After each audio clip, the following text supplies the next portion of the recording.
Ethiopia, home to more than 100 million people, the original home of the coffee bean, seat of the African Union, and a nation whose roots stretch back into ancient times. Ethiopia has been heavily settled, going far back into prehistory. Da'amet is the earliest known kingdom in this region, and was a contemporary of ancient Egypt and Nubia to the north. On the opposite side of the Red Sea, facing Da'amet, was the kingdom of Saba, in modern-day Yemen. These kingdoms appear to have had close ties, and some even theorize that they may have formed a single kingdom. According to Ethiopian tradition, this was the home of the legendary Queen of Sheba. She converted to the faith of Solomon of Israel, and bore his child, who returned to Ethiopia to rule as king, beginning a long line of Ethiopian kings, who claim direct descent from King Solomon. The Ethiopian Church today maintains the Ark of the Covenant was brought to this ancient kingdom during this period, and is being kept safely there under guard for more than 2,500 years. For unknown reasons, Da'amet gradually eroded into several city-states and successor kingdoms around 400 BC. One of these, Aksum, would evolve into the first well-documented great power to rise in Ethiopia, and was able to unite the northern Ethiopian highlands beginning around the 1st century BC, where they established bases on the Ethiopian plateau, and from there expanded. By the 1st century AD, they became a major player on the commercial route between the Roman Empire and ancient India. A notable Persian religious figure and scholar of the time regarded Aksum as one of the 4 great powers of his day, alongside Persia, Rome, and China. To facilitate this booming trade, the Aksumite kings minted large amounts of gold currency that became widely used and have been found throughout the Mediterranean to India. Around 325 AD, the king Ezana converted to Christianity, making it the state religion, and was also the first state to ever use the image of the cross on its coins. Ezana campaigned against the kingdom of Kush to the north, as far as the borders of the Roman province of Egypt, and is believed to have been the reason for that 1,000-year-old kingdom's collapse. Included in his many titles were King of Kings, King of Saba, King of Salhen, and King of Himyar, which are all in modern-day Yemen, indicating that he either controlled or annexed these kingdoms. Or perhaps they were merely tributaries. The kingdom of Aksum would reach its apogee during the reign of King Caleb, who invaded the Arabian Peninsula in 520, with a vast army against the Jewish King Yusuf of Himyar, who had been persecuting the kingdom's Christian population. 5 years after installing a native Christian viceroy, one of his own Aksumite generals killed the viceroy and declared himself king of Himyar. This general turned king, Abraha of Himyar, is mentioned in the Quran for his failed invasion of Mecca in the year 570. The rise of the Arab Empire would signal the decline and eventual demise of both of these kingdoms. Aksum was completely cut off from any contact with the Christian Roman Empire and the vast revenues generated from Roman trade. The kingdom of Aksum had a slow decline and began to contract back into the highlands. The kingdom of Alodia formed on its northern border and converted to Coptic Christianity and spoke a Nubian dialect, in contrast to Aksum's Semitic dialect and script, used since the days of Da'amet in the 9th century BC. According to Ethiopian tradition, around the year 1000, a female pagan warlord overthrew the kingdom of Aksum, laying waste to the land, burning ancient churches to the ground, and hunting down all members of the royal family of Aksum. The last of her dynasty, which ruled over a much diminished kingdom, was overthrown by Maratakla Haymanot in 1137, establishing the Zegwe dynasty, although some scholars believe this dynasty was established earlier. The most famous ruler of Zegwe dynasty was Gebre Lalibela, who constructed 11 churches, carved straight from a single piece of stone, and attempted to construct a new Jerusalem as his new capital, in response to the capture of the Old Jerusalem by the Muslims in 1187.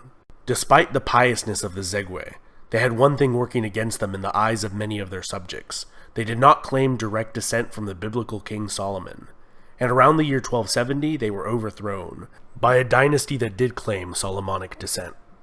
This Solomonic line of kings ruled Ethiopia for more than 700 years, with a brief interruption during the 14-year Abyssinian Adal War, in which the Adal Sultanate was able to annex Ethiopian Abyssinia with Ottoman help, only to be beaten back to their original borders by the Ethiopians with Portuguese assistance. The Age of Princes was a period in Ethiopian history from 1769 till 1855, when the country was de facto divided within itself into several regions, with no effective central authority. It was a period which the emperors from the Solomonic dynasty were reduced to little more than figureheads, confined to the capital city of Gondar, and local warlords fought each other for supremacy. This came to an end with the reign of Tewodros II, who re-established his dynasty's authority over the nation. However, this respite was short-lived, and he would commit suicide instead of being taken prisoner by a British expedition. The British would sack the Ethiopian capital and carry the Solomonic dynasty's crowns and treasure they had accumulated over the centuries back to Britain. Ethiopia's troubles were not over, and in 1874, the Ottoman-backed Ismail Pasha of Egypt invaded Ethiopia with the goal of creating an empire that would include the entire length of the Nile River. His sizable army included a large number of recruited American and European officers. The Ethiopians had been working hard on organizing and modernizing their military since their experience against the British, and were able to utterly defeat the Egyptians in 2 decisive battles. The Ethiopian Emperor Yohannes would die in battle against a Sudanese raiding force 13 years after defeating the Egyptians. His successor, Menelik II, would expand the Ethiopian Empire and defeat a full-scale Italian invasion. The technologically superior Italians were decisively defeated in a bloody war that they expected to be a casual affair. 40 years later, masterminded by the Italian journalist turned dictator Benito Mussolini, the Italians invaded again, this time sending an overwhelming force of approximately 500,000 men, 600 aircraft, and 800 tanks. Despite this, the war was still a long and bloody affair. The Italians gained little from the annexation and committed widespread atrocities against the Ethiopian population, which they never fully managed to control. Ethiopian Emperor Haile Selassie returned to Ethiopia from exile in England to help rally the resistance. The British began their own invasion in January 1941 with the help of Ethiopian freedom fighters. The last of the organized Italian resistance in Italian East Africa surrendered in 1941, ending the Italian rule. The Solomonic monarchy was fully restored after the war. In the decades that followed, Haile Selassie would begin to slowly implement democratic reforms in the nation. However, many blamed his grasp on power for the slow pace of modernization.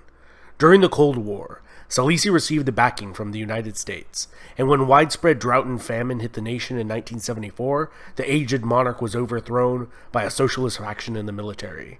They viewed Selassie as an agent of the corrupt capitalist West, and united with Eritrea, forming a larger chaotic state that was plagued by infighting and disastrously planned and implemented socialist policies. Eventually, Mengistu Haile Mariam brought an end to the more than decade-long power struggle and attempted the creation of a state following the Soviet model, famines and genocide included. In 1991, as rebels closed in on the capital of Addis Ababa, he fled and was granted asylum in Zimbabwe as an official guest of Zimbabwean President Robert Mugabe, where he still resides today at the age of 80, despite calls for his extradition. This was followed by a transitional government in Ethiopia, which drafted a new constitution allowing any of the nation's ethnic regions to secede if they ever wanted to. Eritrea did so right away, and the remainder is the modern nation-state of Ethiopia. This has been Epimetheus. Huge thanks to all my awesome patrons over on Patreon who help me with this channel's expenses, and my fantastic subscribers. If you're new to this channel, don't forget to sub, hit the bell icon to get notifications every time I make a new video, and smash that like button. One more interesting bonus fact for you if you made it to the end of the video. The Rastafari religion, originating in Jamaica in the 1930s, regards Ethiopian Emperor Haile Selassie as the second coming of Christ and the embodiment of Jah on earth.